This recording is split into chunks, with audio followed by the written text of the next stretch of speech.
buenos días. Estamos en CETIS Universidad, Campus Tijuana. Es un verdadero gusto estar a un lado de el señor José Luis Bernal Rodríguez, embajador y ex embajador de mexicano, con una larga trayectoria de más de 42 años. Ha estado platicando entre ayer y hoy conceptos, ideas, historias y trayectoria con la comunidad CETIS en el marco del festejo desde su 62 aniversario. Y hoy quisiéramos redondear esta presencia, que ha sido una presencia luminosa, diría yo, en varios sentidos, con una entrevista que nos hace el favor de concedernos y en el cual quisiéramos explorar algunas cuestiones, embajador, que no ha comentado y que no ha dicho, pues, en las conversaciones que ha tenido en el día de ayer y en el día de hoy. De modo que, si me permite, vamos con 2 o 3 preguntas en este tiempo que nos ha concedido. Claro que sí, con mucho gusto. Y yo quisiera iniciar primero con una nota histórica. Es un hito para la historia de Mexicali que una persona nacida en esa ciudad ha llegado a los niveles que llegó de la diplomacia mexicana. Sin duda alguna, para la familia y para los amigos y para la comunidad es un orgullo. Pero a mí, que me gusta mucho explorar las trayectorias de las personas, desde ayer que lo escuchaba me da mucho por preguntarle: nace en Mexicali, se desarrolla en una colonia popular como es la colonia Cuauhtémoc, y de pronto llega a la UNAM a estudiar Relaciones Exteriores. ¿Qué hay en la cabeza de José Luis Bernal? ¿Qué hay en la cabeza de la familia que lo lleva a esas alturas? Estamos hablando de la década de los 60, de los 70, cuando muy poca gente salía a estudiar a Guadalajara, a Monterrey, a la Ciudad de México. ¿Cómo se da ese proceso? Sí, yo entiendo. Bueno, yo he evaluado el proceso mismo de desarrollo personal. Desde niño yo tenía mucha afición por la lectura. La lectura o sea, cualquier cosa que pasara por mi mano lo leía. No era especialista en nada, sino cualquier cosa leía, desde los anuncios hasta las enciclopedias. Y creo que esa posibilidad de contar en casa con algunos libros enciclopédicos, con algunas novelas de carácter universal, nos abría la mente también a los miembros de la familia para saber que hay otros horizontes y para tratar no solamente de leerlos, sino de entenderlos y buscar esos horizontes diferentes. Yo estudié toda la primaria, la secundaria y la preparatoria en Mexicali. Tuve la fortuna de ser becado desde el primer año de primaria en el Colegio Frontera, y en el Salvatierra, en secundaria y preparatoria también los estudié con beca. Lo cual es importante mencionar porque son escuelas de una gran formación para cualquier niño, para cualquier estudiante que quiera, como parte del núcleo social de la comunidad y de las familias de aquel entonces, pues formarse con una visión más amplia y con una estructura lógica, mental. Creo que es lo que nos dejó la educación en esas escuelas a todos los compañeros, y que nos permitía o nos llevaba a buscar otro tipo de experiencias, otro tipo de horizonte. La búsqueda de los estudios internacionales me surge de la lectura, sí, de seguir las noticias. Pero yo siempre me interesó seguir las noticias.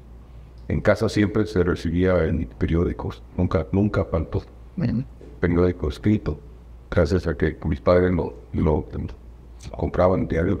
Si no lo compraban, lo entregaban en la casa. Voz de la Frontera, el Mexicano. La Voz de la Frontera, básicamente, Mexicano de algunos momentos. Y yo en lo personal, yo buscaba los periódicos de la capital. Los periódicos llegaban en el avión que aterrizaba todavía en la calzada de aviación, al mediodía. Y ya a las 3, 4 de la tarde estaban los periódicos en 2 lugares muy importantes para quien quisiera leer. Uno era una hoy en día, creo que en la calle Suazo, en el centro, y otra era la biblioteca con la librería de El Día, en la avenida Obregón. Sí, exacto. El periódico El Día, yo digo, era más que informativo, era formativo para mí, porque tenía muchos estudios, muchos análisis, opiniones de grandes comentaristas, traducciones, pero siempre a la vanguardia de hablar de los temas que estaban ocurriendo en el mundo. Desapareció desafortunadamente, pero el tiempo que duró, que fueron 80 años, fue una fuente de formación para jóvenes que nos interesaban. Y podíamos ir ahí a la biblioteca del día. Debo decir que no se llenaba la biblioteca, pero todos los tres que pasábamos por ahí teníamos esa posibilidad. Entonces sí estaba, me interesaron desde ese momento, desde que estaba tal vez principios de la prepa, los temas internacionales. Cuando llega el final de la prepa, casi al final, yo comenté con algunos profesores que me interesaban los asuntos internacionales. Me decían, no hay, eso no existe. Y me recomendaban estudiar economía o derecho, porque era lo más cercano a lo que yo estaba procurando estudiar. Economía y derecho estaban en la Universidad de Sonora, en Hermosillo o en Tijuana. No había las opciones en Mexicali, pero debo decir, no me interesaban como opción esos destinos. Entonces dije, voy a buscar en Guadalajara o en la Ciudad de México qué opciones podría haber para estudiar. Uno de los profesores me dijo, mira, tengo yo un libro que era como la guía de carreras universitarias. Yo necesito por eso. Me puse a revisarlo y encontré en la página 300 de algo que había una carrera que se llamaba Relaciones Internacionales. Solamente se daba la carrera en la UNAM y en el Colegio de México. En el Colegio de México era Relaciones Internacionales y Diplomacia. En UNAM era solamente Relaciones Internacionales. Originalmente había sido Diplomacia, a secas, pero le cambiaron el nombre a principios de los 70, estamos hablando del año 73, que terminé yo la preparatoria aquí hace 50 años y fui a investigar cómo entrar al UNAM o al colegio. Y finalmente pues hice un examen a principios del año 74, lo pasé en la UNAM y ya me quedé a estudiar la carrera de Relaciones Internacionales. ¿El primero en la familia en estudiar una profesión? No, fui el único de salir de Mexicali. Somos una familia de 7 hermanos. Yo soy el número 4. De los 7, 6 estudiamos carrera universitaria. Solamente mi hermana, que no estudió carrera universitaria, pero sí estaba ya trabajando toda su vida. Sigue trabajando. De los hermanos mayores que yo, estudiaron en la UABC. Ambos en la administración y contabilidad. Los que eran más pequeños, más chicos que yo, también en la UABC. Entonces ahí tuvieron su carrera. No tuvieron ni de inquietud, ni el incentivo de buscar otros destinos, porque las carreras que eligieron estaban ya en ese momento, cuando tocó en la Universidad del Estado. Muy bien. 18, probablemente 19 años. Cuando te vas... 17. 17, cuando se va a la UNAM. Está un periodo de 4 años, más o menos, que es el proceso de formación. Sale de 21. Y el entorno laboral con el que se encuentra, ¿cuál es en aquel momento? Bueno, comento, yo hice la carrera en 3 años. Tenía 17, la hice en 3 años. Y de inmediato, o sea, aún sin titularlo, porque no seguíamos que la carta de pasante, pude aspirar a inscribirme en la maestría en el CIDE, en temas económicos. Yo quería hacer la combinación de temas económicos con asuntos internacionales. Y logré esa especialización en economía internacional. No hay escuela, sino en la práctica fui combinando las materias primero y luego ya la parte profesional. Yo terminé la maestría a los 23 años. Y con esa especialidad empiezo a buscar trabajo. Sí me interesaba el servicio exterior, pero no era la intención directa, porque no era fácil entrar al servicio exterior. Con la especialidad que yo tenía de economía internacional, me ofrecieron empleo en la Secretaría de Hacienda, en Azul, como analista financiero en la Dirección General de Asuntos Hacendarios Internacionales. Ahí conocí a mi esposa, ahí nos conocimos, Palacio Nacional, estoy trabajando. Estando ahí en Palacio Nacional, un día me llaman por teléfono ahí a la oficina y vieron una llamada de Relaciones Exteriores que estaba buscando personal que supiera de temas económicos y de relaciones con Estados Unidos. Vuelvo un poco atrás, parte de la vocación. O sea, mucho de la influencia en mi visión del mundo era el estar de aquí en la zona fronteriza. En familia siempre aprendimos que la frontera no era el lugar para irse de Estados Unidos, era el lugar donde empezaba el ataque. Teníamos ese concepto. Entonces había un sentido de nacionalismo propio, permanente, fuerte desde niños y por la educación también por aquí.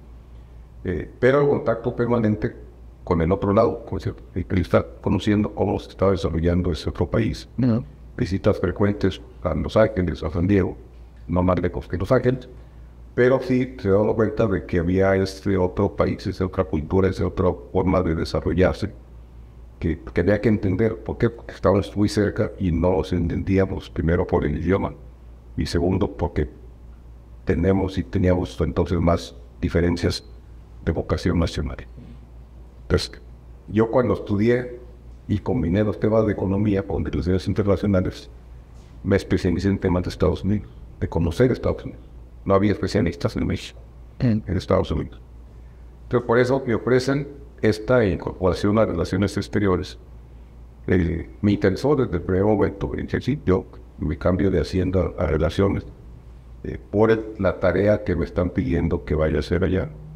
Y empecé a los 23 años como jefe del Departamento de Relaciones Económicas con América del Norte. De ahí fue para tener un negocio. Pero desde Relaciones Exteriores ya. Ya en Relaciones Exteriores.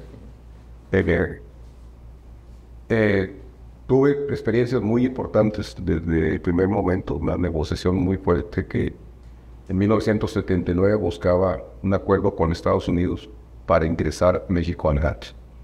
En aquel momento se cerró el acuerdo en noviembre del 79. En esa negociación me tocó a mí rubricar cada página de ese acuerdo. Un acuerdo que al final no entró en vigor porque en 1980 seguíamos con el tema de si México entraba o no en GATT, que era un cambio fundamental en la política económica. Quienes estábamos en esto, y eso lo veníamos haciendo desde Hacienda, después en relaciones, todo un equipo de expertos en economía internacional, discutimos, y es importante señalarlo, antes había con más debate a nivel nacional, aunque se daba en Ciudad de México, pero se abría más el debate para ver cómo se decidían las políticas públicas. Después de una consulta, decidimos recomendar que no fuera ese momento cuando se cerrara el ingreso de México al GATT, sino que se preparara la economía antes de abrir, que se preparara para abrirse la competencia, no que le abriera para entrar la competencia. Y se decidió, el presidente López Portillo tomó la decisión de que se posponían. Seguimos trabajando en esos temas de la relación con Estados Unidos y la apertura económica. A partir de 83, ya con el presidente de la Madre, se decide impulsar la apertura de la economía. Desde el cambio estructural que implicaba ir eliminando la intervención del Estado, eliminar algunos mecanismos de subsidio a la producción que no se permitían ya en el comercio internacional. Y eso se tenía que ir haciendo gradualmente. Fueron varios años. Yo seguía en Relaciones Exteriores a partir del año 81 ya como subdirector general de Relaciones Económicas bilaterales con todo el mundo. Y participando en los mecanismos de coordinación a nivel intersecretarial para ir orientando ese cambio estructural y la negociación con el exterior que nos fuera proyectando como un país que quería graduarse en materia de comercio y de inversión. Fueron los años en que se modificó la ley de inversión extranjera. Y todo eso lo comentábamos entre el mismo grupo de especialistas. Estábamos dedicados a eso. Hacíamos política pública, no política, sí, política pública de profesional, de ver cómo se orientaba el desarrollo del Estado. Se publicó el Plan Nacional de Desarrollo, el primero, con el presidente de la Madrid. Me tocó a mí, pero escribir el capítulo de cooperación internacional en ese primer Plan Nacional de Desarrollo. Y me tocó esa labor de coordinación intersecretarial durante varios años, siempre dando atención a la relación económica con Estados Unidos, además de los otros países, pero una relación que pesa es esta. Y el año 85 yo fui comisionado con esta especialidad a la Embajada de México en Washington. Ahora, ¿qué pasa antes? Después de que entré a relaciones en el año 80, hice el examen de ingreso al servicio exterior, porque no entra uno a la secretaría y se convierte en servicio. Hay que pasar los exámenes de ingreso, aprobarlos, y empezar la carrera con los ascensos que se van dando paulatinamente con base en los concursos. Tercera fue paralelo, hice el examen en 80, empecé en el primer rango del servicio exterior como el tercer secretario, siendo al mismo tiempo funcionario de Cancillería. Antes de tener 30 años. 24. Tiene 24 años. Tiene 24 y fue subdirector general y encargado de la dirección general y Customs en Quebec. Hay tres cosas que me sorprenden entre lo que lo he escuchado ayer y hoy. Una memoria, pero intacta, tiene. O sea, recuerda cosas de hace muchos años. No sé si habla seguido de ello o no, pero tiene una memoria intacta. Y la segunda cosa que me sorprendió, y debo decirlo, es su manejo teórico del campo de conocimiento en el que está. Y eso es evidentemente es un halago, pero es complicado encontrarlo con personas, digamos, que han estado en el mundo de la política, pues, ¿no? Es complicado verlo. Y yo lo escucho hablar de conceptos y de teorías y demás con mucha soltura. Y ahorita que lo escucho entiendo que trae una lectura histórica de base que me parece que, entre otras cosas, y además de la experiencia, le permiten tener ese manejo, ¿no? Y en ese derrotero como que me salta a preguntarle si ha convivido con intelectuales. Seguramente convivió con intelectuales mexicanos y con políticos mexicanos, ¿no? Ayer mencionaba a Jorge Castañeda, por mencionar un tipo de una racionalidad brillante, ¿no? Diferente, ¿no? Digamos, brillante, diferente. Pero en esa historia de los intelectuales y de los políticos mexicanos, sobre todo intelectuales, ¿a quién recuerda? ¿A quién lo marca? ¿Con quién discute en esa trayectoria de tantos años? Bueno, discusiones, como señalaba primero, era entre colegas, pero que teníamos una formación también diferente, porque nos considerábamos en un primer momento especialistas en economía internacional. Pero usted era muy joven, ¿eh? No, sí, pero bien. Y muchos de ellos también eran jóvenes, y tal vez no tanto. Porque yo fui el más joven del grupo de la maestría, vamos. Pero en el año 1980 nos convivíamos en el sector público, contábamos que éramos 30 especialistas en economía internacional en todo el país. Entonces esa es una diferencia respecto al momento que estamos hablando con respecto a hoy. Ese es otro mundo. Y nos tocaba esa responsabilidad y creo que todos la asumíamos con mucho interés y con dedicación. Discutíamos mucho, o sea, incluso peleábamos en las mesas.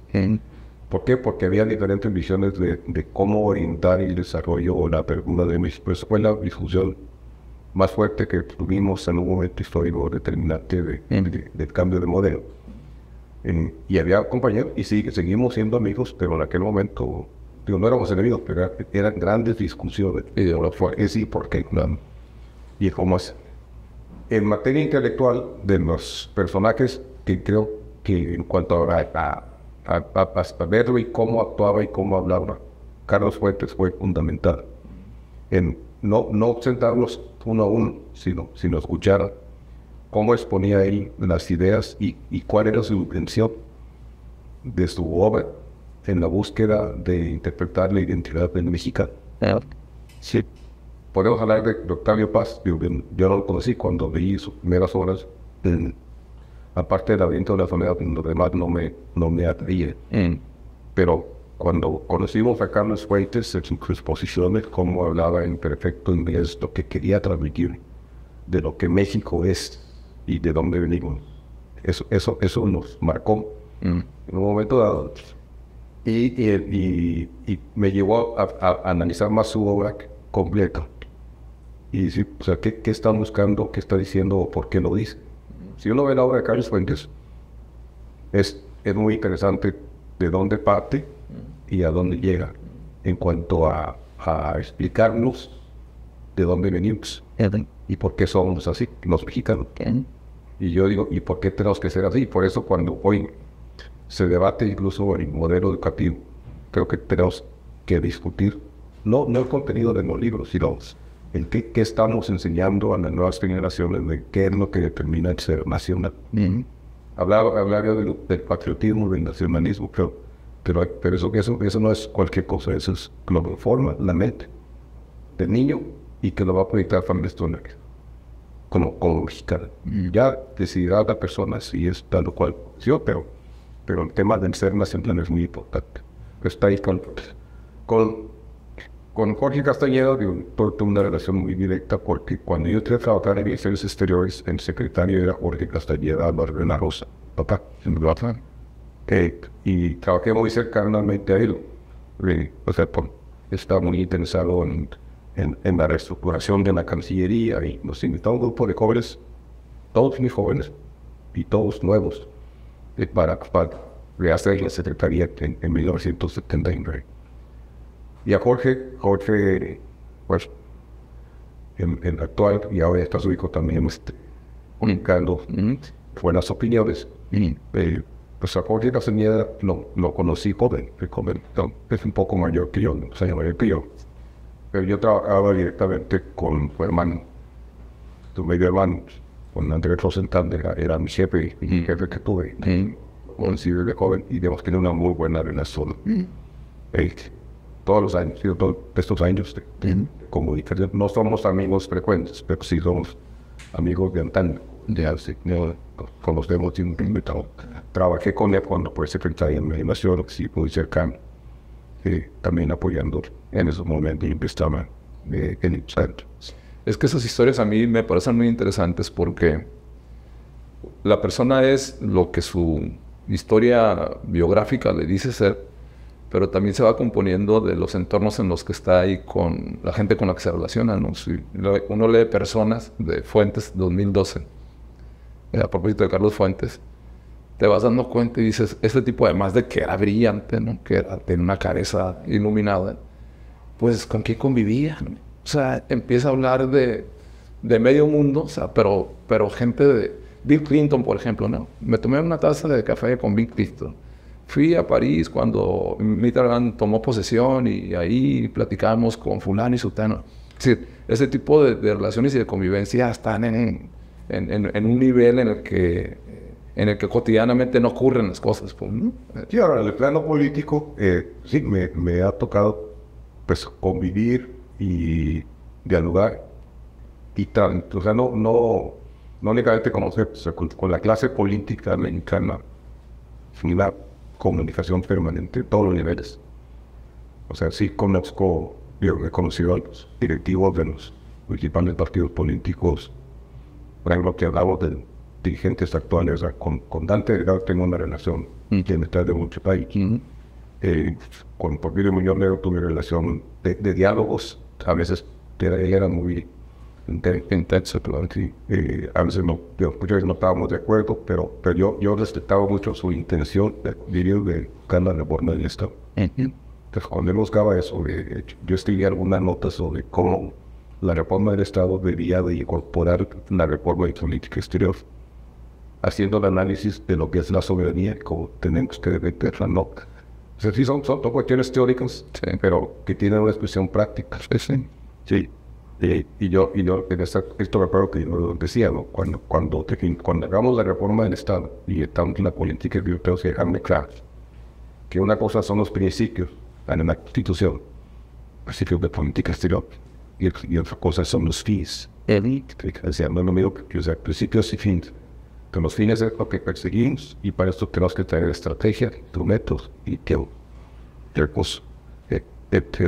Y sí, o sea, ese tipo de diálogo sí se ha dado con los gobernadores que me ha tocado convivir de todos los estados, prácticamente, o sea, buena relación, buenos intercambios.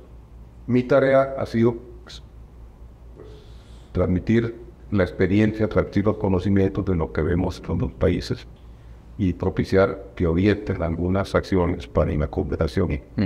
Si hablamos de Tabasco, si hablamos de Yucatán, mucho Michoacán, o sea, con Veracruz, desde luego Baja California, pero con Coahuila. ¿Por qué? Porque en todos los estados pues, llegan las inversiones extranjeras, con todos hay intercambios educativos, las necesidades están en todos lados, el tema agrícola, el tema forestal, el tema del agua, el tema de la infraestructura.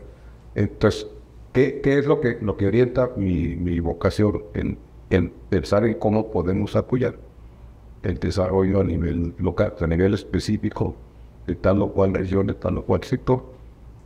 Más allá de la teoría la tenemos, pero hay que evaluar la práctica como objetivos concretos. Muy bien. Pues estamos acotados a tiempo y esta conversación es muy interesante, pero no quisiera cortar la conversación o concluirla sin dos cosas. Una, en esa larga carrera diplomática que tuvo, ¿cuál sería el momento así de mayor relevancia que lo impacta, que lo sacude, que lo hace sentir feliz, ¿no? ¿Y cuál sería un momento así? Ayer decía que tuvo momentos complicados, pero complicados de negociaciones, ¿no? Como el TLC. Pero así en los momentos donde, el momento en el que dijo, ya me voy, esto ya no tiene para dónde, ¿no? O sea, esa cima y esa cima, si nos la puede compartir, por favor. No, yo creo que la felicidad, y lo mío, la da la compañía, ¿no? No es un tema de que estemos buscando una felicidad en la profesión. No, la profesión sí es muy demandante.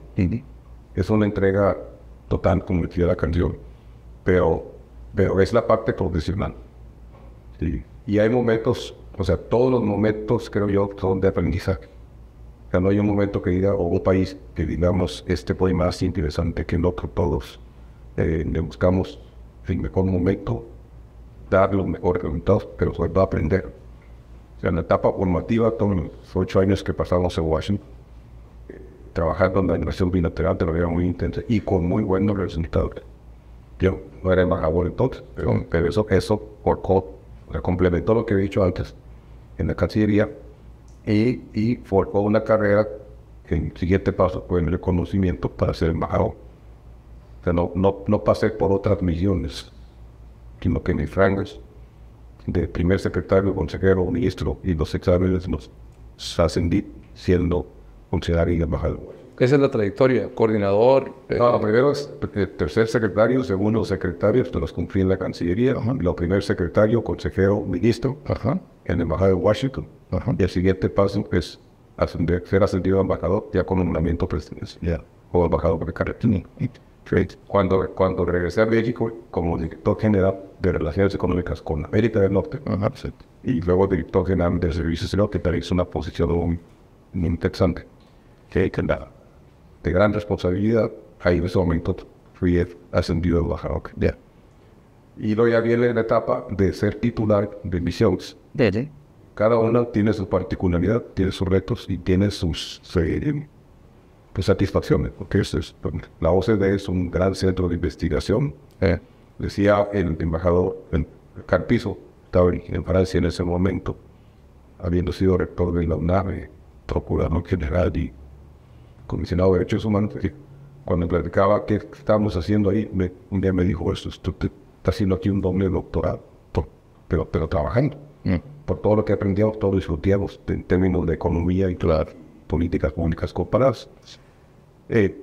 Suiza, pequeño país, un gran país al mismo tiempo, con una gran relevancia financiera y económica en el mundo. La República Checa, un gran centro cultural, proceso de transformación, cuando pasan del socialismo al capitalismo y cómo se incorporan rápidamente a la Unión Europea. Son la observación de políticas públicas y el proceso de transformación que es fundamental. ¿Le tocó a usted estar ahí cuando se hace transición? Sí. Bueno, ya había entrado a la Unión Europea, varios años. Sí.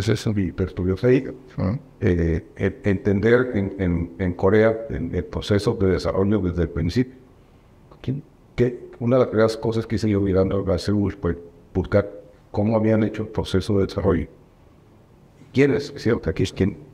Voy a hablar con una persona y era el director del Instituto de Desarrollo. Y después que hablamos 2 horas y me ofreció una serie de libros donde se sintetiza cómo hicieron en cada sector la política pública, toda la transformación paso a paso. Está muy bien organizado.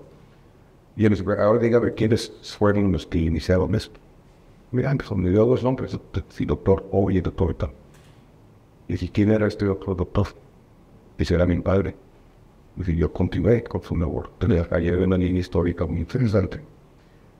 Pero ver cómo se transformaron en los coreanos es espectacular. Es términos teóricos y práctico. Llegó un premio Nobel invitado a Corea, una ocasión, Nobel de Economía. Y después de que conoció el sistema coreano, él dice, todo lo que yo he investigado, lo que he dicho en teoría, es lo que ocurrió aquí, y yo no conocía no conocía Corea. Entonces, si yo hubiera sabido que esto estaba en práctica, no hubiera sido practicado. Pero esto ya lo hicieron realidad en 40 o 50 años. En un tiempo cortísimo, ¿no? Sí. Sí. Y ya no se diga China, tanto por su relevancia global, su ascenso rápido, la forma de gobierno, también su modelo de desarrollo, que es único, considerando el tamaño de la población y todas las necesidades que tiene que cumplir y los logros que ha presentado, que pueden ser trabajar. Entonces, no hay un momento, pues, es una trayectoria permanente. Entonces, es un momento, un gran, así de, ¿en qué momento dice uno cuando ya hasta aquí llegué, cuando tengo que criticar? No, pero le tocaron 3 países espectaculares. O sea, viéndolo, ahorita lo estoy registrando. Yo digo 6. Pues bueno, pero bueno, Estados Unidos obviamente no, pero Checoslovaquia con el cambio, sí. Corea y China. Yo acabo de estar en Japón y digo, Japón es un país hecho en muchos sentidos. Y China es un país que se está haciendo todos los días.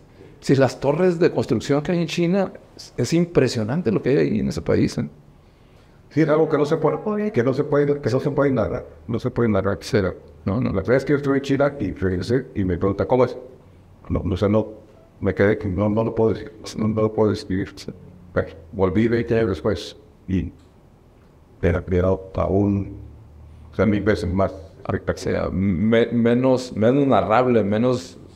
No lo puedo relatar. Y el tema de Corea del Norte, ¿no? La visita a Corea del Norte, donde también estuve acreditado como embajador, es impresionante el nivel de ostracismo que han logrado mantener ese aislamiento, su nivel de su desarrollo y sus grandes avances tecnológicos, o sea, sus otras que tampoco se puede explicar.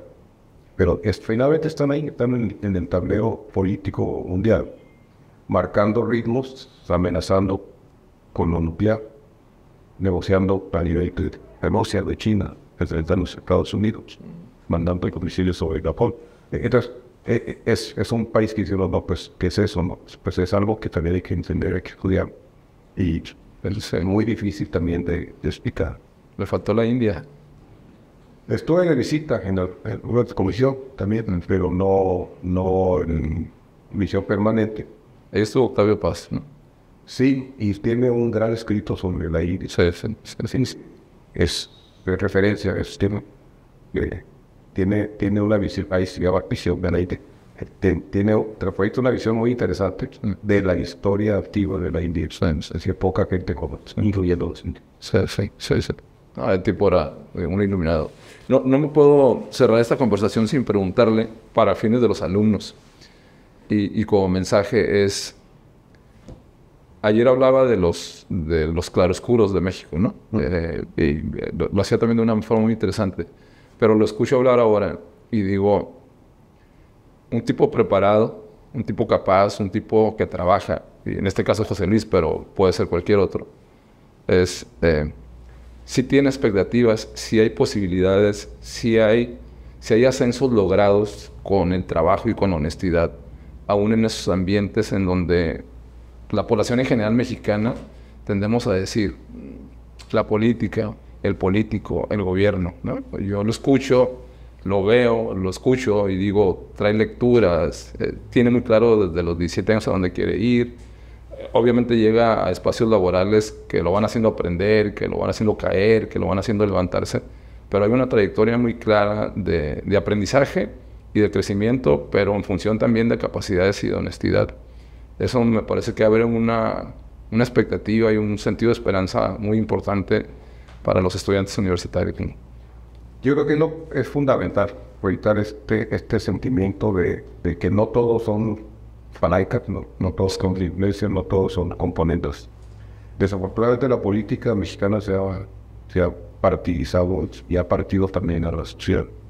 Pero tengo que insistir en que la capacidad es la que tiene que ser la llave que habla el puerto.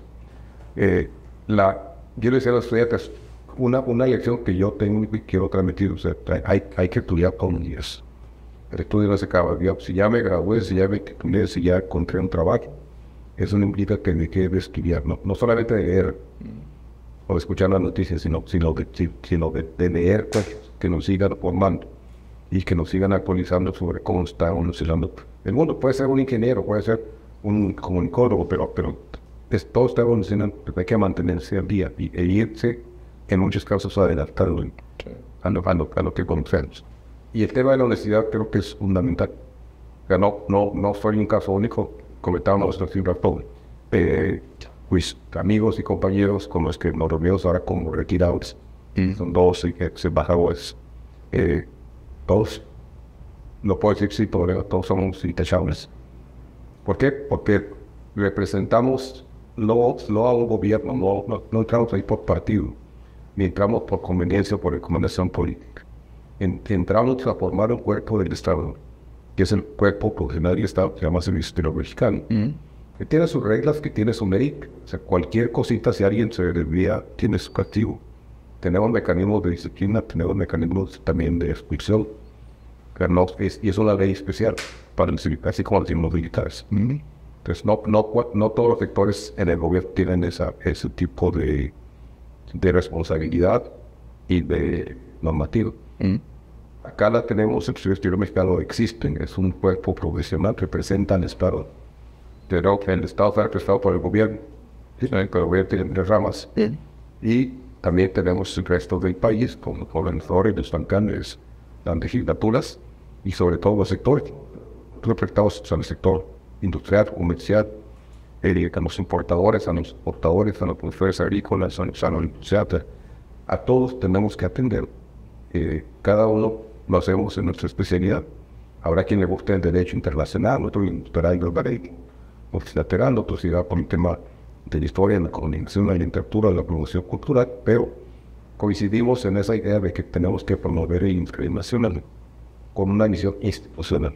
No es una misión de beneficio personal, es una acción de beneficio a toda la gente. Sí, y desde luego, eso es claro, y me parece que el trabajo consistente, pero el talento también que hay, que está metido ahí. O sea, yo puedo ser muy trabajador, pero haciendo todos los días lo mismo. El talento es fundamental en el trabajo. Y la formación, y por eso también en la misma carrera de Servicio Mexicano solo ascendemos si usamos. Sí. Es por competencia. Sí, y lo refiero mucho a la vida universitaria, pues los universitarios también como profesores tenemos reglas, tenemos políticas, tenemos criterios, no con esa, con esa peculiaridad que tiene el servicio mexicano, el Servicio Exterior Mexicano, pero aún a pesar de eso hay una enorme crisis en la docencia universitaria, analizada y estudiada, pues porque una cosa es el deber ser y otra cosa es el hacer cotidiano, ¿no? Cuando nos encontramos personas que el trabajo persistente está ahí y que el talento también juega una parte fundamental, entonces es digno de elogiarse, ¿no? La lección es que sí hay futuros y se puede ayudar a uno, sí se puede ayudar. Muchas gracias, embajador, por este tiempo y gracias por sus conceptos y por sus planteamientos. Con mucho gusto. Gracias.